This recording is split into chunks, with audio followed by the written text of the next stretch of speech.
This is Akash Kwani and welcome to Samarban Techno School Biology YouTube channel. આપણે જોઈ રહ્યા હતા chapter number 4 એટલે કે પ્રાણી સૃષ્ટિ. આજે ભણીશું આ લેક્ચરના એટલે કે આ ચેપ્ટરના આપણો લાસ્ટ લેક્ચર જે લેક્ચર નંબર 11 કે જેની અંદર આપણે બે વર્ગ જોવાના છે. પહેલો વર્ગ પક્ષીઓનો એટલે કે એનું નામ છે વિહગ અને બીજો વર્ગ છે આપણો એટલે કે સસ્તન. ઓકે, પહેલો વર્ગ કયો? વિહગ. વિહગ એટલે કે કોણ? પક્ષીઓ. કોણ? પક્ષીઓ કે જેની અંદર એને બીજું શું કહેવાય? એવ્સ. ઇંગ્લિશમાં શું કહેવાય? એવ્સ. ઓકે, તો આ વર્ગ વિહગની લાક્ષણિકતા કે મુખ્ય ખાસિયત શું છે આપણે એ જાણવું હોય તો પહેલી ખાસિયત શું? તો કે મોટા ભાગના આ વર્ગના સભ્યો ઉડી શકે છે. શું કરે? તો કે મોટા ભાગના પ્રાણી એટલે કે આ વર્ગના મોટા ભાગના પ્રાણી કેવા છે? ઉડી શકે એમ છે. પરંતુ અહીંયા ઘણા અપવાદ પણ છે. કોણ કોણ અપવાદ છે? તો કે જેમ તમારું આપણે અહીંયા અપવાદ નોટ ડાઉન કરી દઈએ. અપવાદ જેમ કે કોણ છે? તમે મોટું સૌથી પક્ષી એટલે જોયું હોય તો એ કોણ છે? તમારું શાહમૃગ. એટલે કે એ કોણ? ઓસ્ટ્રીચ. બરાબર, શાહમૃગ છે. ત્યારબાદ પેંગ્વિન છે. પેંગ્વિન દરિયાઈ પક્ષી કે જે ઉડી ના શકે. પેંગ્વિન પક્ષી છે. આ તમારા માટે એક સવાલ. બરાબર, તમારે જાણીને આવવાનું છે કે penguin is it penguin birds or not. Okay, તો કે એ ઉડી શકતું નથી.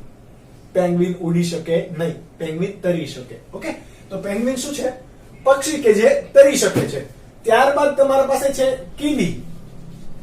ન્યુઝીલેન્ડ નું રાષ્ટ્રીય પક્ષી કેવું? કીડી કે જે ઉડી શકતું નથી. ઈમુ છે તમારી પાસે. ઈમુ. ઓકે, તો ઈમુ પણ ઉડી શકે નહીં. તો આ અમુક પક્ષીઓ છે કે જે અપવાદ છે. મોટા ભાગના કેવા છે? ઉડી શકે. પરંતુ બધાની અંદર ખાસિયત એક કે તેની સપાટી પર શું ધરાવતા હોય? પીંછા ધરાવતા હોય. શું ધરાવતા હોય? સપાટી પર પીંછા. એટલે આ એની મુખ્ય ખાસિયત છે. અને બીજી ખાસિયત થશે કે જે મોટા ભાગના પ્રાણી ઉડી શકે પરંતુ એમાં અમુક અપવાદ છે. ચલો એની આપણે લક્ષણોમાં વાત કરીએ તો પહેલી લક્ષણોમાં વાત કરીએ મુખ. તો મુખ શું હોય? આપણે મુખ હોય તો જુઓ હોઠમાં રૂપાંતરણ થયેલું છે. જ્યારે પક્ષીઓના મુખની અંદર આપણે વાત કરીએ તો એમાં શું આવેલું હોય? તો કે આપણે પોપટની ચાંચ ને આ બધું જોઈએ છે. તો આ શું હોય? મુખનું શામાં રૂપાંતરણ થયેલું હોય? ચાંચમાં. શામાં? ચાંચ. એટલે ચાંચમાં રૂપાંતરણ કે જે કયા કયા કામમાં વપરાશે? તો કે કીટક પકડવા. અમુક કીટભક્ષી પક્ષીઓ હોય તો કીટક પકડવા, ઘણા શિકાર કરવા. ઇન શોર્ટ આપણે કહીએ તો ખોરાક ગ્રહણ કરવા માટે આ મુખનું રૂપાંતરણ આગળ શેમાં થયેલું હોય? ચાંચ નામની રચનામાં. ઓકે, ત્યારબાદ ઉપાંગોની વાત કરીએ તો ઉપાંગો કેટલા હશે? 2 જોડ. તમને એમ થાય સર જાવ ને હવે એના પગ જ હોય, પરંતુ એની પાંખ છે એ પણ શું છે? એના ઉપાંગો. શું છે? ઉપાંગો. ઓકે, તો પાંખ એટલે કે કોણ? અગ્ર ઉપાંગ. અગ્ર ઉપાંગનું શેમાં રૂપાંતરણ થયેલું છે? પાંખમાં. કે જે શું કામ કરશે? ઉડવાનું. કયું કાર્ય કરશે? ઉડવાનું. ત્યારબાદ આ અગ્ર ઉપાંગ છે. બીજા કોણ હોય? પશ્વ ઉપાંગ. કોણ? એટલે કે પાછળના ઉપાંગ. પશ્વ ઉપાંગ કે જેનું કામ શું હશે? તો કે બેસવું એટલે કે ઝાડની ડાળી પર બેસવું. ત્યારબાદ હંસ છે. બરાબર, તો હંસ એ પશ્વ ઉપાંગ થી એને જોજો આ આંગળીઓ તેની વચ્ચે આ વેબ્સ હોય. બરાબર, આ જોડાયેલા હોય. જેવી રીતે વિકેટ કીપર હોય તો એના ગ્લવ્સ કેમ આવી રીતે જોડાયેલા હોય એવી રીતે એ શું કરશે? એવા પગ હશે તો એ પાણીને ધક્કો મારવા એટલે કે તરવા માટે કામ કરશે. એટલે પશ્વ ઉપાંગનું કામ શું શું હશે? તરવા, ચાલવા, કૂદવા, બેસવા એટલે કે ઝાડની ડાળી પર બેસવા માટેનું આ કામ કરશે. ઓકે, આ પશ્વ ઉપાંગ. પશ્વ ઉપાંગ તમે જોજો પક્ષીના કોઈ પણ પશ્વ ઉપાંગ હોય આ રીતે માનો કે પશ્વ ઉપાંગ છે તો એની પશ્વ ઉપાંગ ઉપર શું જોવા મળે?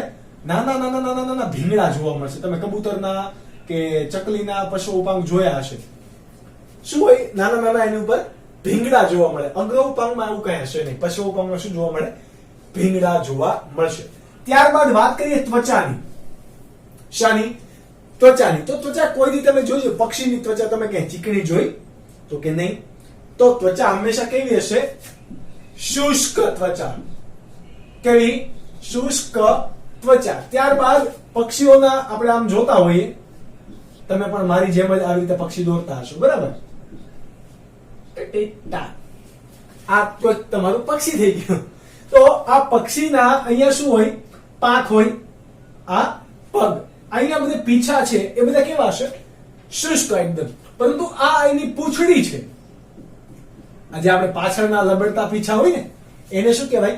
એની પૂંછડી છે, કે જે પણ પીછામાં રૂપાંતરણ પામેલી છે એ પૂંછડીના તલ ભાગે, ક્યાં? એટલે કે અહીંયા પૂંછડીના તલ ભાગે શું આવેલી છે? તેલી ગ્રંથિ આવેલી છે. કેવી આવેલી છે? તેલી ગ્રંથિ. આ તેલી ગ્રંથિનું કામ શું હોય? તો કે આ દરેક પીછા હોય, તમે પીછાને જોજો, ઝૂમ તમે ઝૂમ નહીં, પીછું હાથમાં પકડીને જોજો, પછી આમ એને અડજો એટલે વિખાઈ જશે. પીછા એકબીજા ઉપર મસ્ત રીતે એની એક એક એક એક એક પક્ષમાં જેવી રચના એકબીજા ઉપર બહુ મસ્ત રીતે ગોઠવાયેલી હોય. તો એ બધી ગોઠવાઈ રહેવામાં અને વિખાઈ ના જાય એ માટે હંમેશા એને ઓઇલિંગ એટલે કે તેલ કોણ પૂરું પાડશે? આ પૂંછડીના તલ ભાગે આવેલી તેલી ગ્રંથિ. આની સિવાય બીજી એની ત્વચા પર ગ્રંથિ કોઈ હશે નહીં. જેમ કે મનુષ્ય હોય તો આપણામાં પ્રસ્વેદ ગ્રંથિ હોય, શ્લેષ્મ ગ્રંથિ હોય, ત્યારબાદ સ્નિગ્ધ ગ્રંથિ હોય, બરાબર? તો આવી કોઈ એનામાં ગ્રંથિ જોવા મળતી નથી, ફક્ત કઈ તેલી ગ્રંથિ જોવા મળે છે. અંતઃકંકાલની વાત કરીએ તો અંતઃકંકાલ શાનું બનેલું છે? અસ્થિનું. શાનું? અસ્થિનું. પરંતુ તમે એવું પણ સાંભળ્યું હશે કે આ અંતઃકંકાલ હોય, પક્ષીના હાડકા કેવા હોય? ખૂબ હલકા હોય. કેવા હોય? હલકા. એટલે આ જે એના લાંબા હાડકા છે, પક્ષીના કેવા લાંબા હાડકા છે, એની વચ્ચે શું હોય? પોલાણ રહેલા હોય. કેવા હોય? પોલાણ હોય એના વચ્ચે. તો એને શું કહેવાય? ન્યુમેટિક બોન. કેવું કહેવાય? ન્યુમેટિક બોન. પી સાયલેન્ટ છે, બરાબર? જેવી રીતે નોલેજ હોય તેમાં કે સાયલેન્ટ હોય, એવી રીતે અહીંયા પી સાયલેન્ટ છે. એટલે કે આને કેવા પ્રકારનું હાડકું કહેવાય? તો કે વાતાશય અથવા તો વાત કોટર યુક્ત હાડકા કહેવાય. શું કહેવાય? વાત કોટર યુક્ત હાડકા, કે એને કહેવાય છિદ્રિષ્ટ હાડકા. કેવા? છિદ્રિષ્ટ હાડકા. આ શું કામ કરશે? તો કે પક્ષીનું વજન હલકું કરે, કે જેને ઉડવામાં વધારે મદદ કરે. ઓકે, તો પછી વાત કરીએ કોની? પાચન માર્ગની. બરાબર? પાચન માર્ગ કેવો હોય?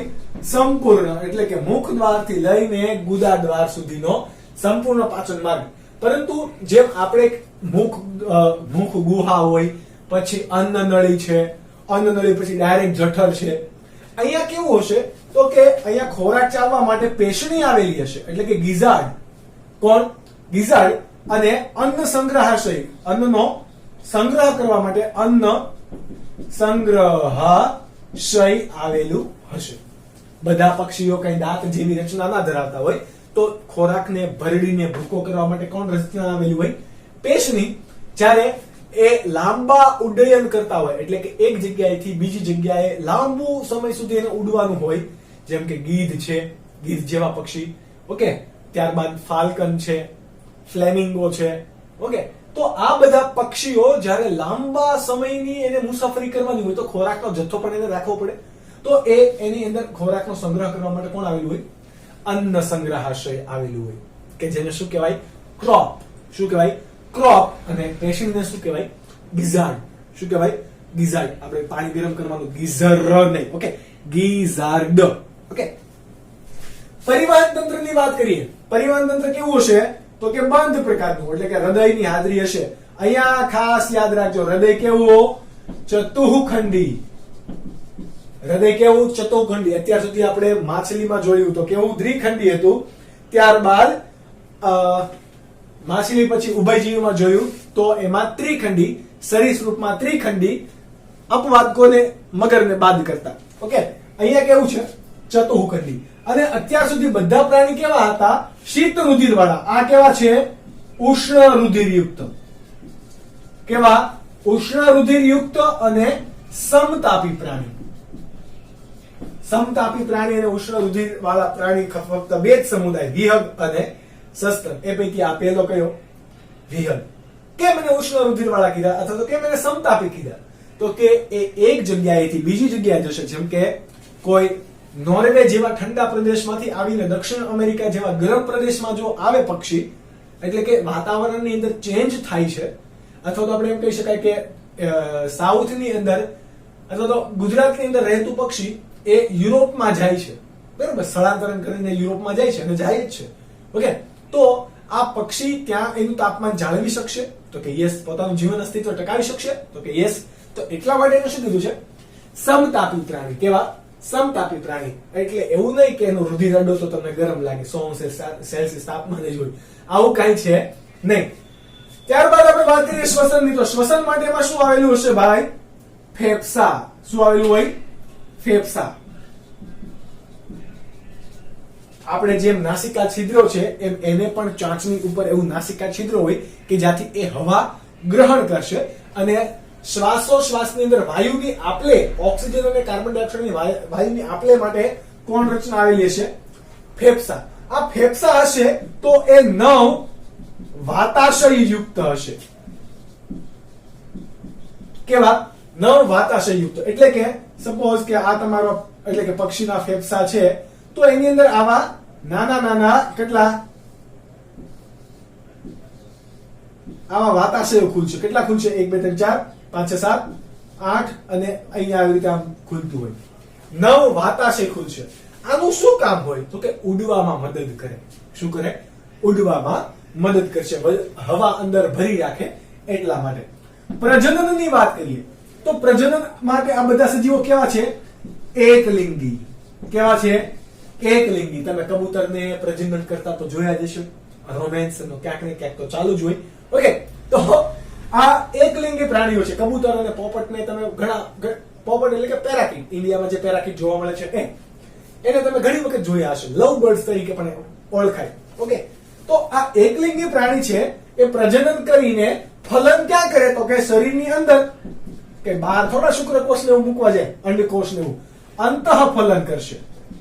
અંતઃફલન કરીને એ શું મૂકે? ઈંડા મૂકે. એટલે આ બધા કેવા છે? અંડપ્રસવી. કેવા? અંડપ્રસવી. અને આમાં વિકાસ કેવો હોય? પ્રત્યક્ષ, એટલે કે સીધો વિકાસ. કોઈ ડીમ્બ વગેરે કઈ જોવા મળે નહીં. વિકાસ કેવો? પ્રત્યક્ષ વિકાસ. ત્યારબાદ વાત કરીએ આપણે ઉદાહરણની. તો તમે ઘણા બધા પક્ષીઓ તો જોયા જ છે કે નહીં? તમે ઘણા બધા પક્ષીઓ જોયા છે. એ પૈકી આ તમારા જે ઉદાહરણ યાદ રાખવાના છે એ છે ગીધ. ગીધ એટલે કે કોણ? વલ્ચર, કે જે ખૂબ ઊંચાઈએ ઉડે. ગીધ શિકારી પક્ષી છે. ત્યારબાદ તમે કાગડો, કબૂતર તો જોયું જ હશે. આ છે તમારું ઓસ્ટ્રીચ એટલે કે શાહમૃગ, કે જે તમે પહેલા પણ જોઈ લીધું. અને આપણું રાષ્ટ્રીય પક્ષી કોણ? તો કે મોર. ત્યારબાદ આપણું રાજકીય પક્ષી એટલે કે ગુજરાતનું રાજકીય પક્ષી એટલે કે કોણ? ફ્લેમિંગો. કોણ? ફ્લેમિંગો. તો આ તમારે યાદ રાખવાનું હતું. ત્યારબાદ તમારે સ્ક્રીન સામે રહેલો છે આ સવાલ માટેનો જે સ્ક્રીનશોટ કે જે તમારે નોટ ડાઉન કરવાનો રહેશે. ત્યાર પછીનો વર્ગ છે આપણો વર્ગ. કોનો? આપણો, તમારો, મારો, બધાનો જ વર્ગ. આપણે આસપાસ જોવા મળતા ઢોર, ઢાંખર બધાનો જ વર્ગ. કયો? સસ્તન. કયો? સસ્તન. એટલે કે કૂતરો, બિલાડી, ગાય, ભેંસ, ઘેટું, શિયાળ, વાઘ, સિંહ, આ બધાનો સમાવેશ કોની અંદર થાય? સસ્તનની અંદર. આપણો પણ સમાવેશ સસ્તનની અંદર. તો આપણા બધાની અંદર લાક્ષણિકતા શું છે? તો કે ઢોર છીએ આપણે બધા. તો કે મમ્મી કહે છે કે આપણે, કે મમ્મી તો એવું જ કે ઢોર જેવો છો, તો ઢોર જેવી છે. ઓકે, તો આપણે બધા જ શેની અંદર આવીએ છીએ? સસ્તનમાં. તો આપણે તમારા મમ્મીને તમે નહીં કહેતા, પણ એ પણ કોની અંદર છે? સસ્તનમાં. એટલે કે કોના જેવા છે? ઢોર જેવા જ. ઓકે, પણ એવું કહેતા નહીં તો હું તો બચી જઈશ, તમે ફસાઈ જશો. બરાબર? તમને રાત્રે ખાવાનું નહીં મળે. ચલો ખાસિયતની વાત કરીએ. ખાસિયતની વાત કરીએ તો આ વર્ગ સસ્તન શા માટે કીધું છે? તો કે જે કંઈ પણ સજીવો સ્તન ગ્રંથિની હાજરી ધરાવે એને શું કહેવાય? સસ્તન. અને સ્તન કોને કહેવાય? એ બધાને ખબર જ છે. તમે બાળપણથી આવ્યા એટલે સૌથી પહેલા તમે પેટ ભરવાની શરૂઆત તમારા માતાના સ્તનથી કરી હતી. તો એમાં કોઈ શરમ જેવી વાત છે નહીં. એ તો સારું છે કે સ્તનની હાજરી છે એટલે આપણે ખોરાક લઈ શકીએ અને આપણે આવડા મોટા થઈ ગયા અને તમે સ્ક્રીન સામે ફોન પકડીને બેઠા છો. ઓકે, નહીં તો અત્યારે તમે ના હો. ખાસિયતની વાત કરીએ તો કે દૂધ સ્ત્રાવ કરતી સ્તન ગ્રંથિની હાજરીને કારણે આ વર્ગના પ્રાણીઓ કોના તરીકે ઓળખાય છે? સસ્તન તરીકે. તો એવું થાય કે સર નરની અંદર પણ સ્તન ગ્રંથિ હોય? તો કે યસ. હોય કે ના હોય? તો કે યસ. પરંતુ માદાની અંદર પુખ્તતા સમયે એ સુવિકસિત બનશે, જ્યારે નરની અંદર એનો વિકાસ થતો નથી. ઓકે, નરની અંદર સ્તન ગ્રંથિનો વિકાસ થતો નથી, અને જો થતો હોય તો એ કન્ડિશનને કહેવાય ગાયનેકોસ્ટોમિયા. શું કહેવાય? ગાયનેકોસ્ટોમિયા, કે જે તમારે ઓપરેશન કરાવીને રિમૂવ કરાવવું પડે. ઓકે, પરંતુ આ બહુ રેર કેસની અંદર થતું હોય. પરંતુ કોના અંદર વધારે વિકસિત હશે? માદાની અંદર. એ પણ પુખ્તતા સમયે વિકસિત થશે. ક્યારે? તો કે 12 થી, હવે તો 10 થી જ્યારે પણ એને માસિક સ્ત્રાવ અથવા તો રજો દર્શન થાય, માસિક સ્ત્રાવ થવાની શરૂઆત થાય, ત્યારથી સ્તન વિકાસની શરૂઆત થઈ જાય. ઓકે, એટલે કે સ્તન ગ્રંથિ વિકાસ પામે. પ્રેગ્નન્સી બાદ પ્રસૂતિ થઈ જાય.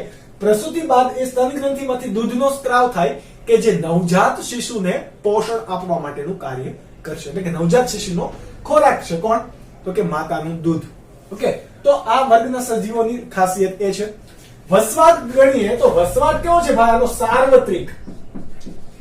ઠંડા ધ્રુવ પ્રદેશમાં પણ જોવા મળે, ગરમ રણ પ્રદેશમાં પણ જોવા મળે, પાણીમાં પણ જોવા મળે. તમને થાય હું પાણીમાં? તો કે યસ, સાર્વત્રિક કીધું છે તો આપણે લખી દઈએ. જેમ કે પાણીમાં જોવા મળે તો કોણ જોવા મળે? તરતી બે માછલી, કે જે માછલી નથી, સસ્તન છે. કોણ કોણ? ડોલ્ફિન. કોણ? ડોલ્ફિન. અને ત્યારબાદ તમારી વ્હેલ માછલી, જેને આપણે બ્લુ વ્હેલ તરીકે ઓળખીએ ને, એ પણ કોણ? વ્હેલ માછલી કેવી છે? સસ્તન છે. ત્યારબાદ ચામાચીડિયું, કે જે શું કરે?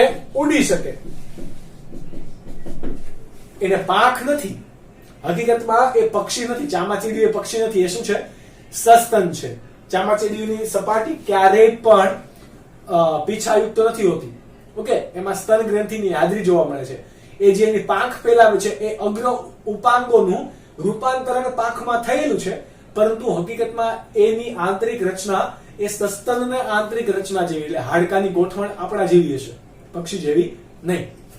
તો ચામાચીડિયું છે કે જે હવામાં રહી શકે, એટલે કે ઉડી શકે છે.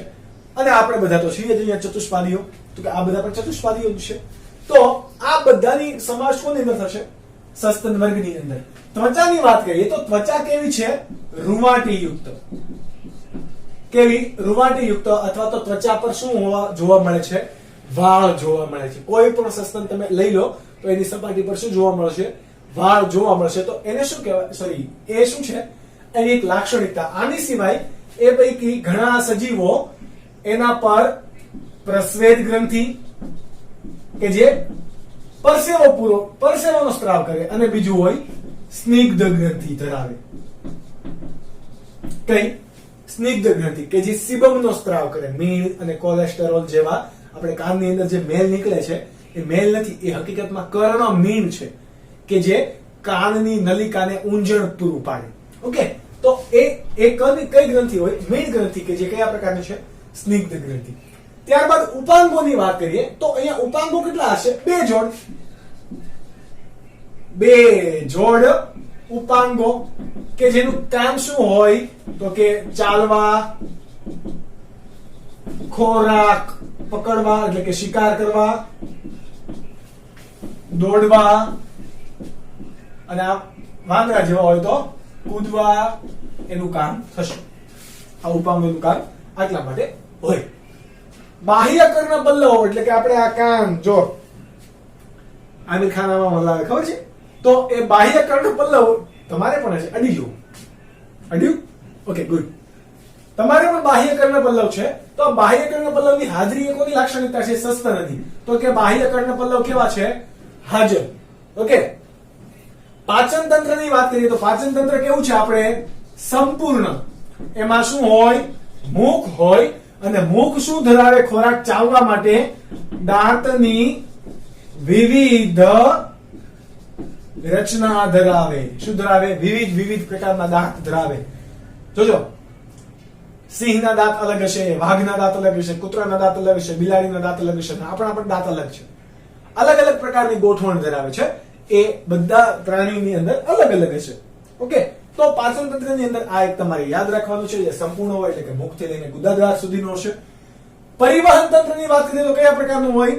બંધ પ્રકારનું પરિવહન તંત્ર, એટલે કે હૃદય, ધમની, શિરા બધું જોવા મળે છે. તો કે યસ, હૃદય કેવું છે? તો કે ચતુઃખંડી, 2 કર્ણક 2 ક્ષેપક. કેટલા? 2 કર્ણક 2 ક્ષેપક. અને પ્રાણીઓ રુધિરની બાબતે કેવા છે?